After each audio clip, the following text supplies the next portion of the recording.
got the windows down, we got the windows down. They were doing a brake job on a 2002 Chevy Cavilar. We're replacing rotors and pads. Polar Bear edition, right? Oh, how much Polar Bear edition?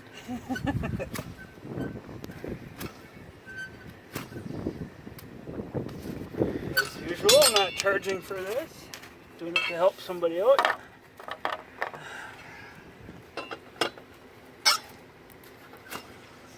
Do it dirty style. Just a no frills replacement.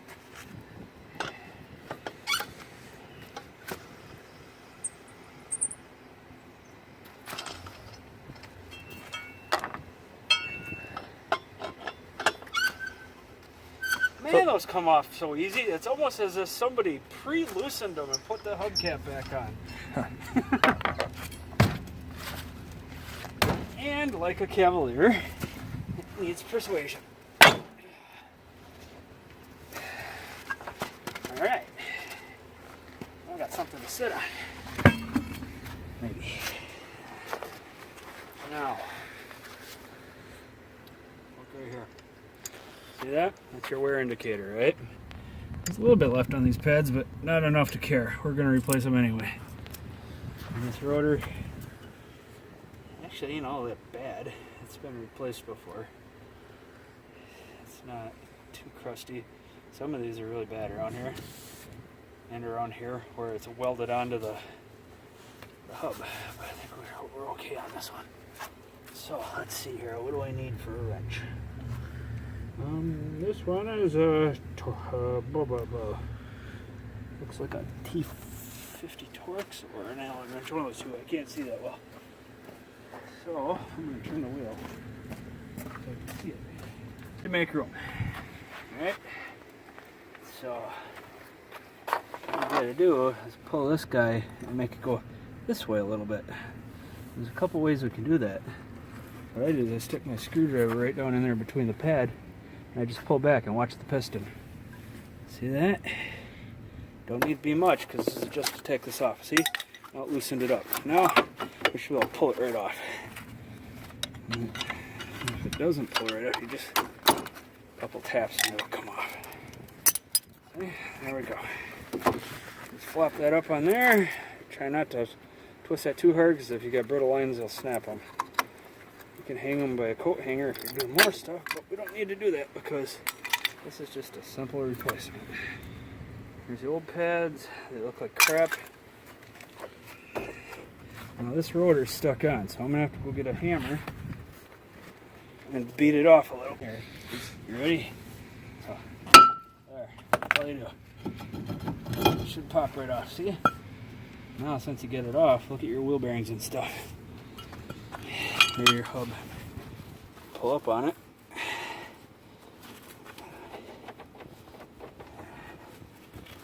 It doesn't seem like there's any play in it, so this ain't too bad. So I ain't gonna worry about it right now.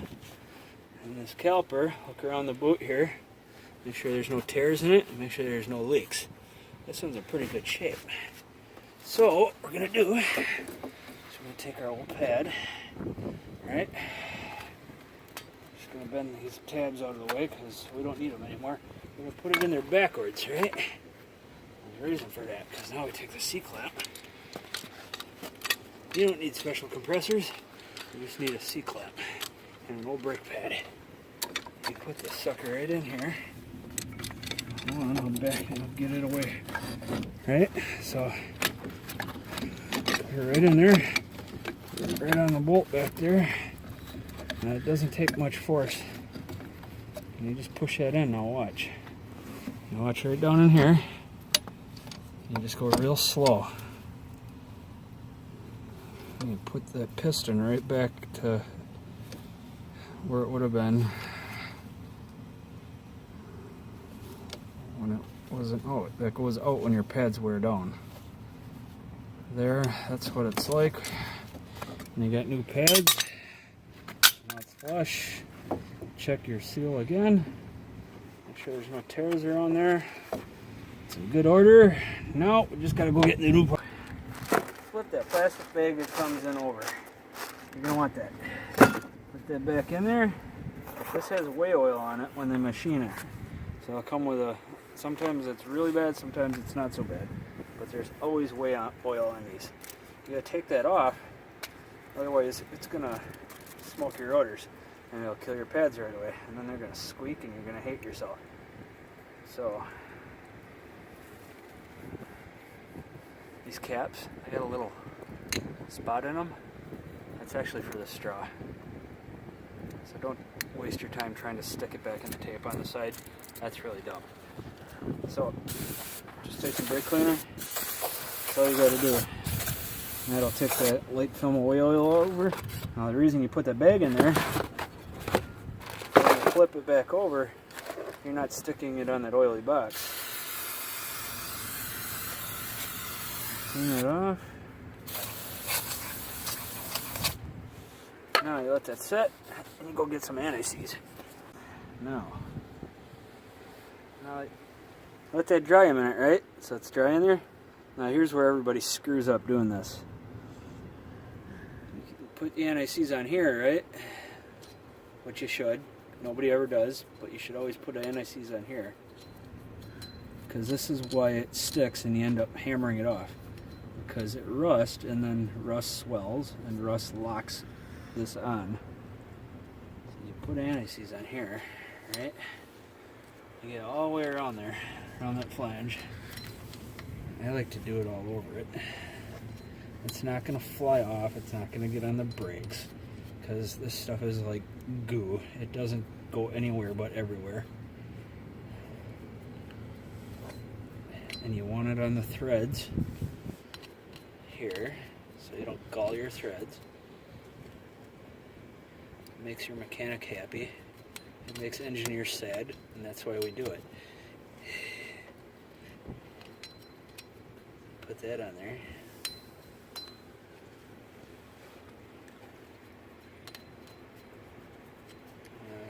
You don't need to be too perfect. It's just enough to keep it from sticking in the center mainly. Now, here's the thing. Even though we put it there, we still put it right here. Because this is where the damn thing welds itself together. So the more the merrier. And that little bit of extra brake cleaner, see what it does? Yeah, that's how you flip it over. It makes it easier to spread because this stuff is super thick once it's been sitting around a while. Anyway, there you go. Now you can put that sucker back on there. And you never have to worry about it locking back on again. See? Sweetness. Now, pads. Take a look at your old pads laying in the pile there. In this case, in the snowbank. Let's see what we got. I'm not sure they're the same, because there are different versions for different cars within the same model year. So you gotta make sure you get the right ones. Alright, so that's the same. Let's put that there. And this guy here, one side's gonna have the squeaker. And they're always opposite, see? Usually.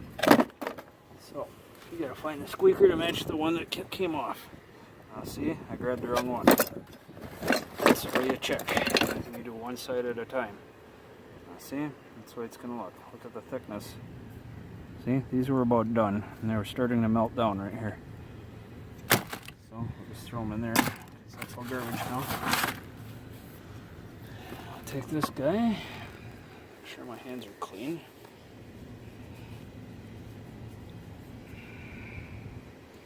These pin, they slide back in here. See, they go inside that piston. You just push it in, and it pops right on, see? Make sure it's sitting flat, just because it makes it easier. Now these guys, these little locking tabs, lock into back here. So when you put it on, just drop it on there, and you see these little lines? They'll go in the holes here, and then these tabs will be over the outside. So you just push down, and you make sure those are in there. See, now this one dropped too low, so I gotta bump it back up. See? There, that's all you do. Now, take that, slide it back on.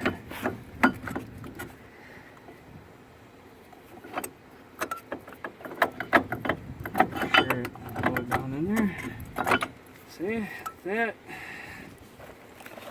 We're about almost done with this side. And the other side is going to be exactly the same as this side. Now this one, everything is backwards, so you're pushing down to loosen it. On the other side, you're pulling up to loosen it. So driver's side up, passenger side down. Now, put some gloves on because that's stupid cold.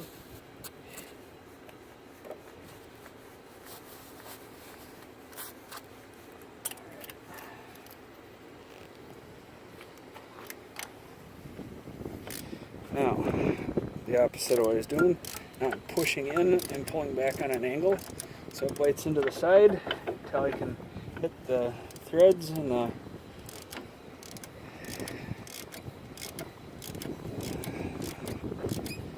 thing in the barber here. See, now that one's started. I'm not going to do it all the way.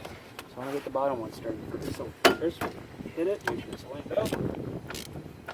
Pull in on it. If you want to be real anal about it, you can pull these pins all the way out and grease them, but these ones are pretty nice, so I'm not going to waste my time because they're still already greased from whoever did it the last time did it the right way. So I can skip that step.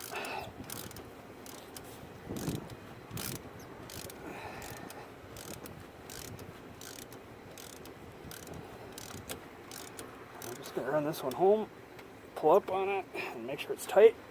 You don't need to overly tighten these things either. There. That's the most annoying thing ever is when these things are over tight. There's no need for it. They ain't going anywhere. They're hard enough to turn out when they're loose. Not going tight.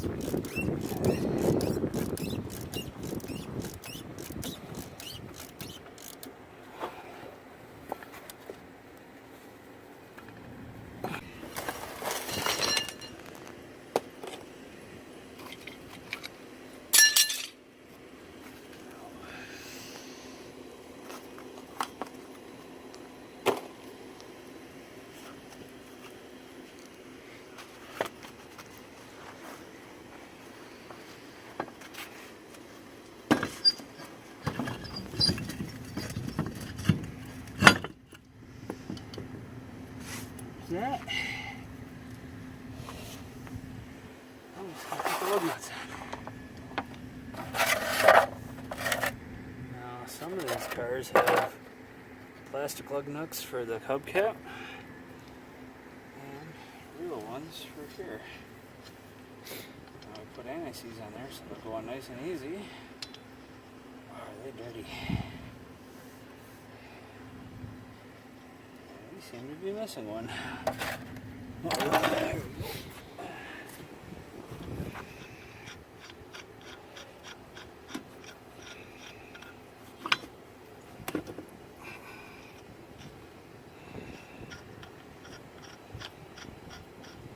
Now I'm just going to snug these up. Now once I do the other side, then I'll tighten them when it's back down on the ground. Otherwise, that's pretty tough on the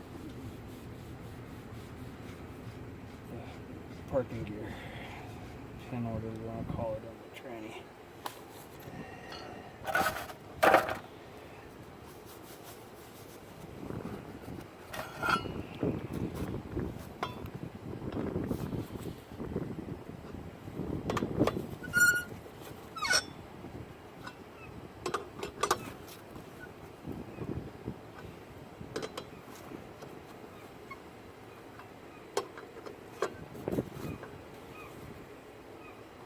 There.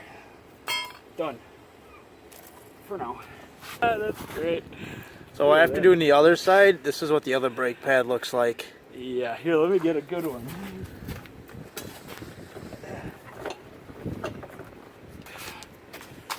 Difference? Look at that. You don't want them to get that bad. Holy Pete. Pretty cool. That had to make some great noise. Oh, that's a good one. Oh, look at how thin the rotor is right here. Look at the thicknesses between the two sides. Because this was metal on metal. You're grinding that sucker. Awesome.